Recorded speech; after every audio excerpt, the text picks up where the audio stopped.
This game is truly a mind-blowing experience for any lifelong wrestling fan. Hey, what's going on, people? It's your boy Kazeem, Famuyide, and I am your host of the Even Stronger Pod, taking you behind the scenes into the making of WWE 2K23. Joining me is the lead designer and the mastermind behind the 2K Showcase featuring the GOAT, the 16-time world champion, John Cena. Dino Zacconi. What's going on, Dino? How you doing, man? I'm doing well. How you doing this morning? Man, I'm excited. I've been losing a little sleep, getting through all the 2K Showcase modes. And that's awesome to hear. Thank you very much. This team has a ton of lifelong diehard wrestling fans, and we just want to make the best game that we can. I'm an 80s kid growing up. I've been watching it my whole life. WWF, WCW. I'm not Hogan era kid, but I grew up a Bret Hart guy. Yeah. That's my guy. I'm a Bret Hart guy. I'll go to the grave saying that. So maybe one day we'll get that Bret Hart showcase. But for now, hey, you heard it. You heard it. We might one of these days. One day, maybe. But for now, we're definitely feeling the good vibes coming off the showcase for John Cena. You can't beat me. Seems like people are really enjoying it. And that makes us excited. Yeah, and what makes this so fun, and the great thing about doing this show is learning just how big wrestling fans factored into making this actual video game, right? And I'll be honest, as a wrestling fan, I'm sure many people heard John Cena as the showcase athlete and were like, here we go. How are you going to make me interested in the showcase of a guy who always wins, right? Like the LOL Cena wins was a thing that kind of lived for a lot of wrestling fans, but you got to flip it on its head and made it really interesting with You Can't Beat Me. So talk to me about how, the process was in talking to John Cena about this and sort of like pitching this whole idea to him for this year's 2K showcase.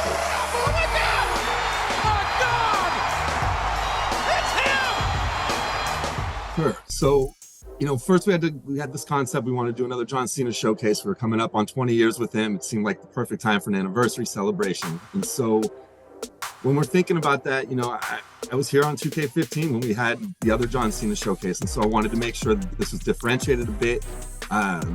Clearly to be a little bit easier because that first one was more of a feud-based one instead of like a full career retrospective. And so the window was definitely a little bit more open for us and what we could cover.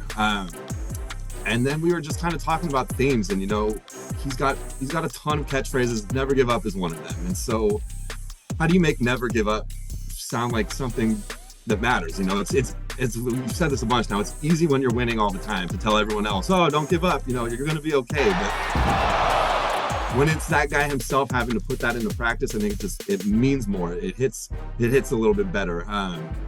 And so we wanted to try to find the big matches that Cena lost, the ones that like really stumped his momentum, cost him a championship. Just like this wasn't just a Monday Night Raw and a roll-up happened. These are big losses at big events, matches that you probably thought he was going to win, didn't happen.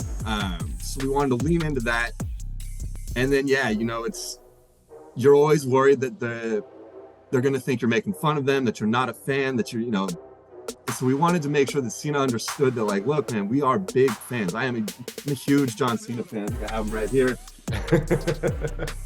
Got these John Cena spinners I've had. Oh, wow. Okay. Like, I love John Cena. OG Chain Gang soldier. I see you. Yeah, we got hustle, loyalty, respect, and we got the U.S. flag. So is. I love John Cena. So this was never, I'm not one of those curmudgeons that, rooted against him the whole time. We're going to punk him out. This is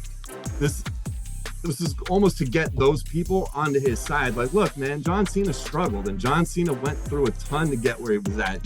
His first match is a loss, and I think that made it easy for us. On June 27, 2002, we've heard the video now, and I failed. That's the start of his career, is getting punked out by Kurt Angle.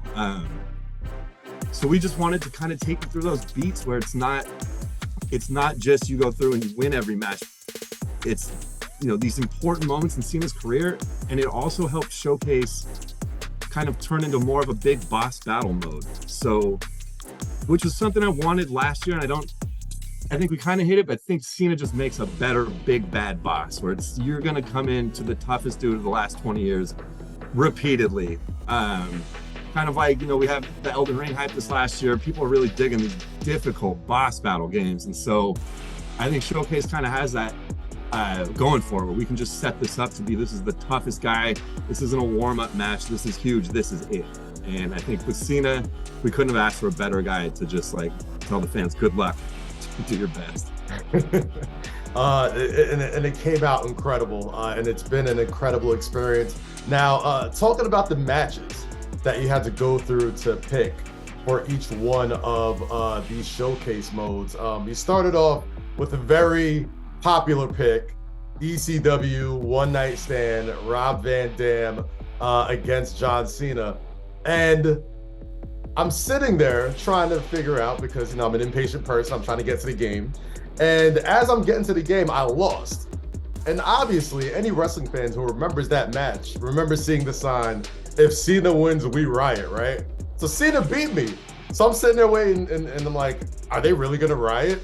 And lo and behold, there is a riot when Cena wins. How much fun was it as a wrestling fan and being a part of this video game? Was it to create this alternate Cenaverse where, he wins these big matches and you see these sort of things that didn't happen in real life, but very well could have? It's probably one of my favorite parts of doing Showcase. Last year we had the scene with Eddie Guerrero. If you lost at Halloween Havoc, he'd take Ray's mask off, and that got a lot of attention from the fans. And it's something I try to, where applicable, we're not always going to have this alternate ending. Sometimes it's just going to be your victory scene. But when the circumstances call for it, that's what we're going to try to play to the stipulations. So Ray gets unmasked because he was supposed to be unmasked. He lost. There's going to be a riot if Cena wins. So he wins. We do our best to show the riot. I think we also have, which isn't quite as big of a deal, but in the John Cena match against Edge at SummerSlam, it's the same kind of deal where if Edge is disqualified, he loses the belt. So we were able to make it so this year, if Edge is disqualified, John Cena's victory scene will be him with the belt, which is something we don't normally do in game, but I think it's really important in Showcase mode. This is the hardcore mode. This is the one where, I make the joke when we're developing it, there's going to be 100 Dinos calling us out playing this game saying, you messed this up, you messed this up, you messed this up. So I try to stay ahead of those Dinos and say, no, we did not. We got this covered. We got that covered. It's probably my proudest thing is when people call out those little things that we got right, that they notice that we got that attention to detail and that they love it. That always makes me feel really good. Yeah, I feel like this, and I said this to Brian and the guys yesterday. This whole video game sort of seems like a love letter to wrestling fans, right? Like down to the moveset, down to the creativity, down to the creation of the entrances, and with the showcase, it's, for the older wrestling fans like myself who are actually there and remember a lot of these moments, it's even that much sweeter when you see it play out in beautiful next gen content world, right? So it's really, really dope, man. Being able to sit with John Cena and pretty much go through his biggest failures throughout his entire career. How was those conversations like, and what was he as far as being a valuable contributor to any of the input that went in to this 2K showcase? He was so concerned about not being arrogant with this presentation. And so I think we had stuff in there where it's like, John, you can say I'm an all-time great. And I loved that about him. I loved that he was willing to keep it honest. He gave us some really cool stories about AJ Styles and Edge, Kurt Angle. You can tell the respect he has for The Undertaker. It just bleeds right through while he's talking. But he understands every single person that helped him get there is just as important as he is. And I think that's really awesome. And that's why he's the GOAT, man. The hustle, loyalty, respect. It's not just a cute catchphrase, guys. It's the words that I think he lives by day in and day out. Last question I want to get from you, Dino, before we wrap this up. There's going to be millions of John Cena fans that would love this video game and this entire showcase. What is one thing that each one of those Cena followers need to know about this 2K showcase in WWE 2K23? Man, I think what you need to know is that it doesn't just end at the history. and we've got some super cool surprises waiting for you if you just play to the end. And when it's all said and done, I think we understand that John Cena is an all-time WWE great. Reno, thank you so much for joining me on that Even Stronger pod. My name is Kazeem Famuyide. Enjoy the 2K Showcase celebrating John Cena's 20-year career in WWE. I'm loving it. The entire world's loving it. It's the highest rated game in franchise history according to Metacritic, and the highest rated sports simulator of the year. In my opinion, one of the greatest wrestling video games of all time. WWE 2K23, hashtag even stronger. My name is Kaz. I will catch you later.